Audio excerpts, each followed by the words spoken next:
It's that time of the year again. It is Merry Sixmas, as they call it in the Northern Hemisphere. The Six Nations are upon it, and although it does have a bit of a branding, the same old tradition, the same old rivalries, and the same old quality rugby is going to be on the screens. And for everyone here in Australia, which is where I'm recording this, it'll be on Stan, so you can definitely watch those in the mornings when you get up over the weekends, and some on the Mondays if they're playing late night Sunday. That is going to be a good watch rolling into the week.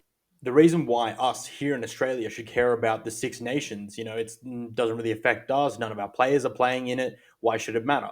Well, it's going to matter because the players that are playing in this competition, the majority of them, the players coming from Wales, England, Scotland, and Ireland, are going to make up the British and Irish Lions coming down south to face us in July. So we're going to go through all the players that we should keep an eye out for, and the ones that are likely to be to be on the Lions tour and to be a Lion in 2025 in the tour of here of Australia. And we're also going to have a look and picking at a Lions 23 match day 23 if they were to play next week. All of that and more on the other side of it. We saw that in the Ireland test. We saw that in the England test. It was a really tight game. And so I whack it up there. There it is. Now there's a little bit of chat about the fact that if you're needing to get creative, like, get subscribe, you know the rest.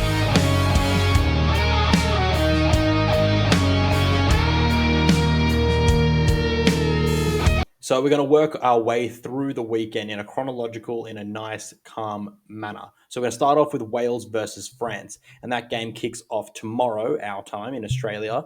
And this is not so much about a preview, and we're just going to look at the players that are really, really important for us in Australia to keep a lookout on, who I believe is definitely part of the Lions equation heading into July.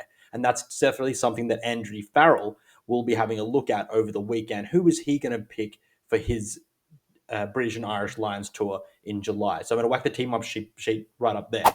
And so we're going to go through it in a chronological order. I'm not going to talk about every player. I'm just going to talk about the ones that I think will actually make an impact over the weekend and the ones that we should watch. And then we should also, the ones that are most likely to make it into a Lions shirt. So we're going to look down the list. You'll get to the second row, Dafford Jenkins. He's a young second rower and he's got lots of talent. He's a big unit. And I think with the years rolling on, he's now actually quite experienced for a young guy. So he's someone that we should look out for in the second row. It's a very congested position, as all of them are, because it's four teams trying to squeeze into one. But Dafford Jenkins is an absolute talent. And watching him over the years growing up and becoming a more rounded footballer has been really, really intriguing. So he's definitely on the map. Not necessarily an in, but he's on the map for a Lions call-up. Then you go down to number 7, Jack Morgan. He is the Michael Hooper of Wales. He is in a class of his own. He is an absolute defensive machine, and his power and his poise at the breakdown and knowing when to time his pilfers, when to time his hit at the rucks, and when it's just best to back off and let the referee know that he's just stepping away from the ruck and letting it play out is absolutely beyond his years. He's tough as nails, and he definitely punished the Wallabies last year in the 2020. Sorry, not last year. Go back 2 years ago in the 2023 World Cup in France. So Jack Morgan, he is definitely on the cards for a Lions call up because he is playing some amazing rugby at the moment, and he's an absolute talented player, and he is super young. He's only about 23, 24, and he's already led his country as a captain. So big thumbs up there for Jack Morgan. Going next to his back row partner, Aaron Wainwright, absolute ball running bollocker. He's the Welsh version of Rob Valentine. He probably shares that title with Caelan Doris for Ireland, but we'll get to him later. And Aaron Wainwright is an absolute power runner of the ball, and he's also quite a tall unit, so he's a good line-out option as well to have if Andy Farrell is looking like someone who's Caelan Doris-esque, because you can guarantee, as again, we'll get to that later, but Caelan Doris will be in the Lions if you haven't, per my calculations, if you haven't picked that up already. So yeah, Aaron Wainwright, great ball runner, great man to have the line out, just a really good leader in his own right as well. Continue down the line for Wales, Thomas Williams at 9, very important. Depending on how his form goes in, he could sneak into the third halfback spot. There's a couple of players that are definitely ahead of him, but we'll get more into that in a second. Going down the line, the back line is looking really good. Benefits of Josh Adams coming in. That's experience. Nip Tompkins at 13. He's got experience. And then also Liam Williams in the back. Nick Tompkins played last time they were in Australia in 2013, if my memory serves me well. I don't think he'll necessarily be part of the squad this time around. Definitely quality player, but I do think that Josh Adams, who's having a great club season and is really having a renaissance, he's a smart, tactical, great aerial player. It's someone that Andy Farrell could definitely utilize in his British and Irish Lions team coming down south, and Liam Williams as well. He is a great player when he plays in the red jersey, not only for Wales, but for the British and Irish Lions. He's a bit of a tour veteran now, so definitely someone to keep an eye on for if Andy Farrell's looking for some experience and some poise in the backfield, and he's got a big boot on him as well. So looking into the reserves, there's no one really there that can be able to push for a Lion spot, but their usual captain, Dewey Lake, the hooker, he is someone who, when not injured, is definitely a player that is going to be hustling and bustling against the other hookers to get into the squad because he is of that quality and he's of that tier.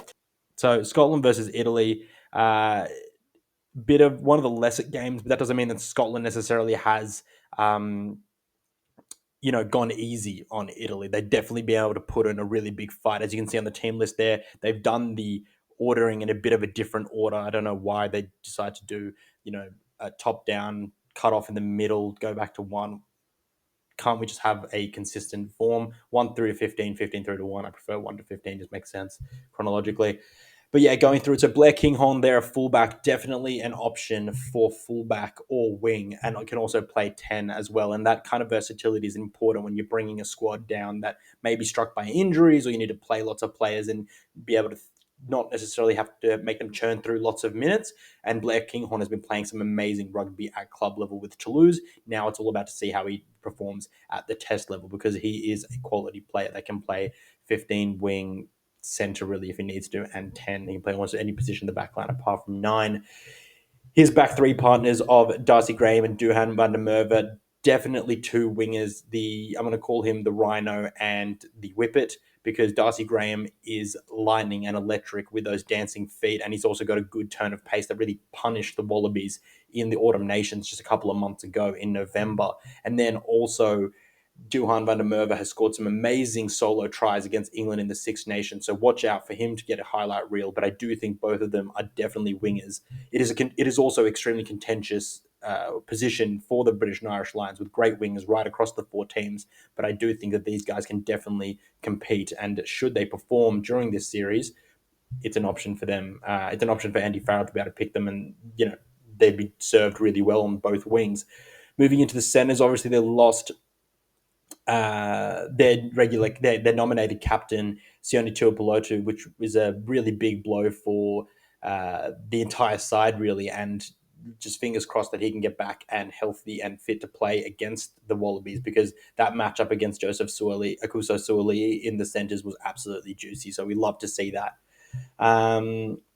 Finn Russell, I think it's a two-horse race between him and someone else in a team that we haven't named yet. That we're going to get there eventually. But Finn Russell is I'd say he's the second favorite to start at 10 in the entire competition.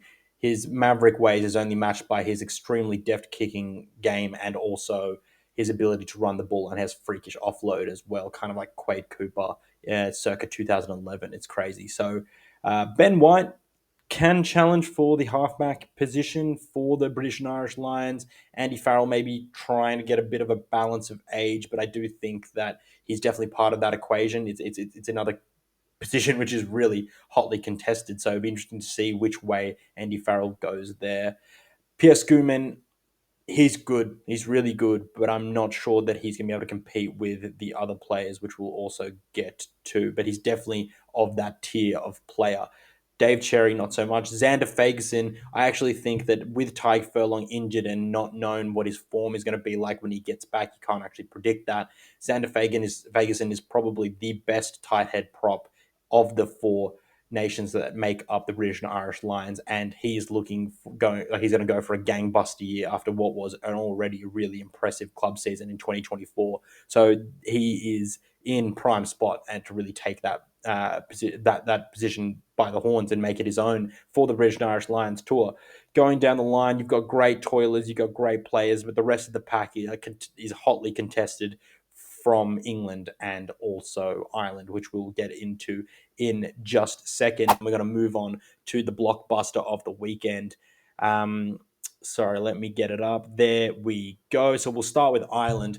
Now, you could probably pick this side 1 to 15 and make it. Andy Farrell was the coach of Ireland, and so you could pick that side, and he could probably go with that as the British and Irish Lions. But it is the British and Irish Lions, which means that there needs to be a healthy contingent of all different nations. Otherwise, there could be some questions asked. So Andy Farrell has a job to be objective and not to favoritize his players, although it probably will be a British and Irish Lions squad heavy on the Irish. But if we go through Andrew Porter, probably the form loose head prop there at number one. Ronan Kelleher in good form compared to the other players just playing over the weekend. And that's another thing. I'm just going through the players that are picked this weekend who could potentially be playing in a British and Irish Lions fixture next week. I'm definitely not going to be looking at historic form if someone's not playing, hence with Dewey Lake for Wales. So just keep that in mind when we're going through these. Finley Beelan's been good. I'm unsure whether he can necessarily compete with the other tight head props, which I have named and will name. James Ryan, one of the absolute in-form second rowers, and he's definitely going to be part of the British and Irish Lions. So I'm just going to go through them really quick. Ty Byrne, yes. Ryan Baird, I wouldn't think so. Josh Van der Fleer, yes. Kalen Doris, you'd probably put a captain C next to his name right now if Mauro Itoje doesn't lock it up for England. We'll get to him in a second. And then you've got James and Gibson Park, yes. And the real name that everyone's been talking about in Ireland, it's been a hotly contested matter, whether it's Sam Prendergast, which is here at 10, starting here, and Jack Crowley, who's wearing the number 22 jerseys, rather. And that has been the biggest conversation. They've been the most talked about players in the whole of Ireland. But I actually think that neither are necessarily in the box seat to get onto the tour. And Andy Farrell may only take one. So they might only take Jack and they might only take Sam. And this Six Nations is going to be so crucial for both of those players. So that's going to be really interesting to have a look at. Then you've got, James Lowe, definitely in contention. Bundy Aki, probably the informed 12th right now for to play next week to be able to be the inside centre. Gary Ringrose, likewise, with the outside centre position. Mac Hansen, James Lowe, both wingers contesting very, very tightly for that position with players like Duhan van der Merwe, Duhan van der Merwe, Graham Darcy, and Darcy Graham, and also Liam Williams and Josh Adams. So it is so tight that the pair of wingers is going to be really interesting because playing pairs and how they work in the pendulum and stuff like that in the back are going to be really important when it comes to big test matches like the British and Irish Lions tour games are. And then finally, Hugo Keenan, one of the best and most safest fullbacks in the entire world on the high ball, or whether he's running his arcing run. He knows exactly where he needs to be at all times. So you can pick it almost that exact same side and chuck it in a Red Lions jersey. You'd be pretty happy with it, but that won't happen. Big news on the bench: Dan Sheehan. He is the returning hero and probably the in-form hooker. And then if we were to play next week, I'd pick Dan Sheehan at number 2. But yeah, he's coming back from a lengthy injury layoff, so he's just got to kind of rest up. We've already touched on Conor Murray. Don't think he's necessarily part of the Lions equation. Jack Crowley, very much in that, and Robbie Henshaw as well, one of the form centres. But there might be something to say about that from the English players, which coming up right there. And so if we go again, now they've started at 15, so we're just going to work our way down. Freddie Stewart, very, very good player, bit of a bigger model, bit of a bigger unit, good under the high ball and definitely more physical, maybe a little bit more prone to being exposed defensively with the smaller wingers and the more fleet-footed kind of players.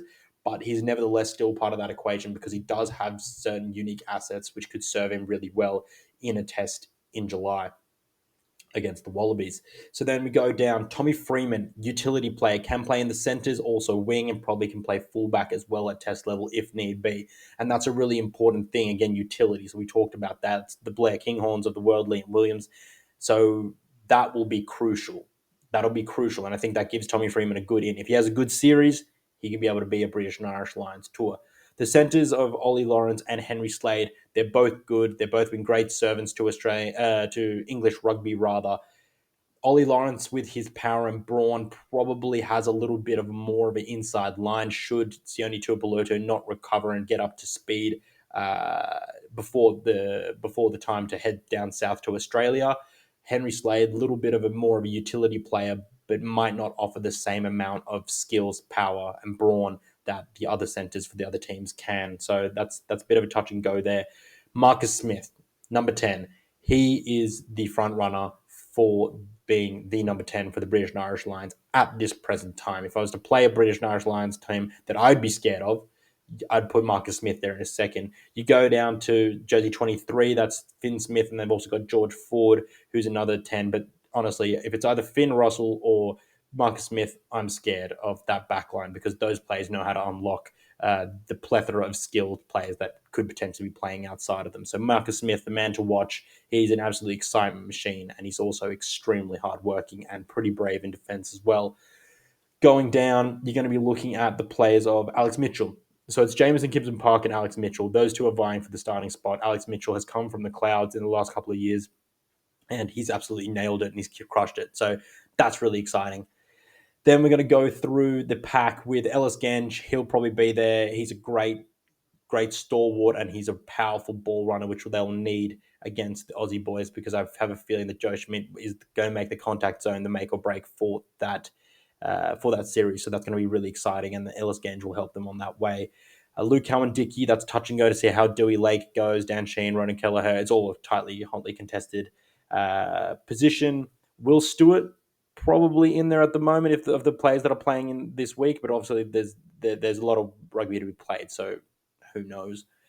And then the locking partnership of Maro Itoje, George Martin, throw them in there in the mix with the Irish locks and some of the Welsh locks. That's going to be really, really interesting to see what Andy Farrell decides to go with because there's so much talent there and it is such a cluster of immense potential for the British and Irish Lions. Great height and great diversity in skill set there. Then you've got Tom Curry, Ben Curry, and Ben Earl, all players that could play for the British and Irish Lions. It just depends on what uh, Mr. Farrell wants to see out of his back row, whether he wants height, whether he wants defensive pressure, whether he wants scramble, whether he wants attacking breakdown threats, because attacking breakdown threats are littered throughout that back row. So on the bench, you're probably only looking at Ollie Chesson to see if he could be a second row, depending on how injury struck them, and Chandler Cunningham South.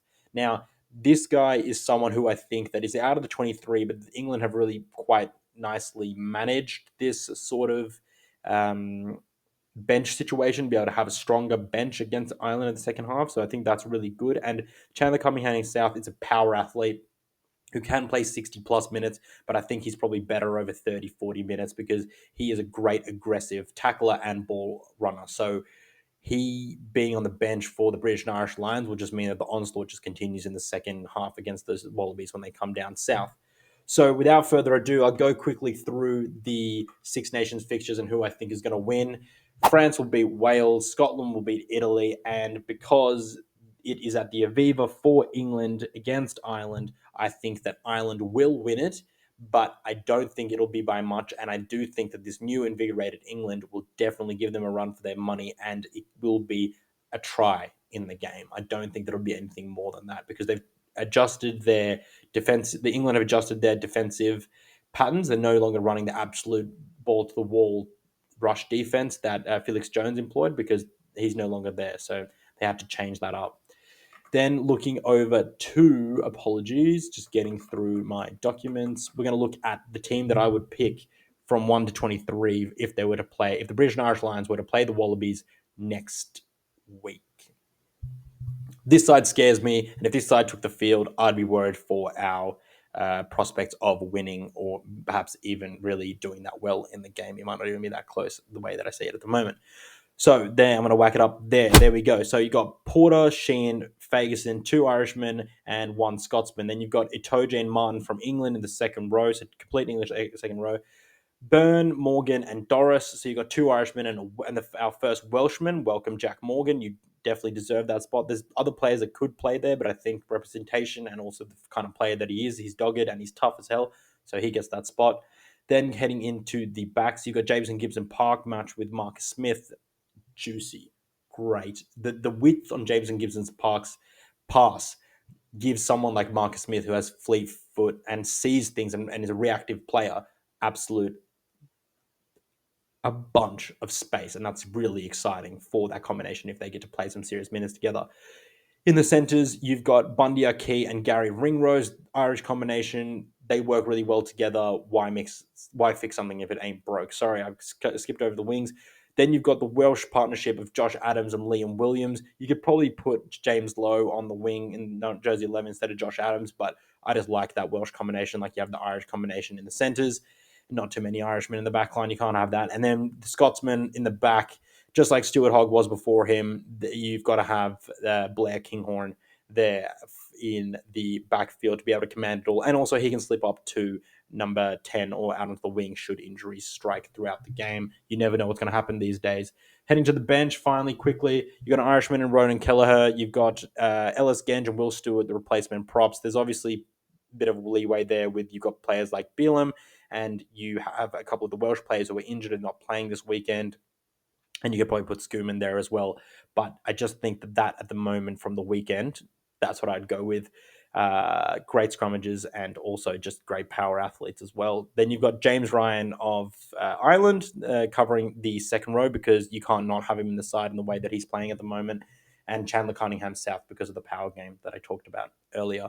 Alex Mitchell, clear second choice. He is absolutely elite with both pass and boot. So, yeah, whack him in there. Finn Russell, if you're not starting him, you put him on the bench. It's the only way that you'd like to play it. If you need to play a 6-2 split, you could probably get away with playing him in the 23 jersey and moving everyone up. But let's just, for the sake of backs and forwards, being fair income about it.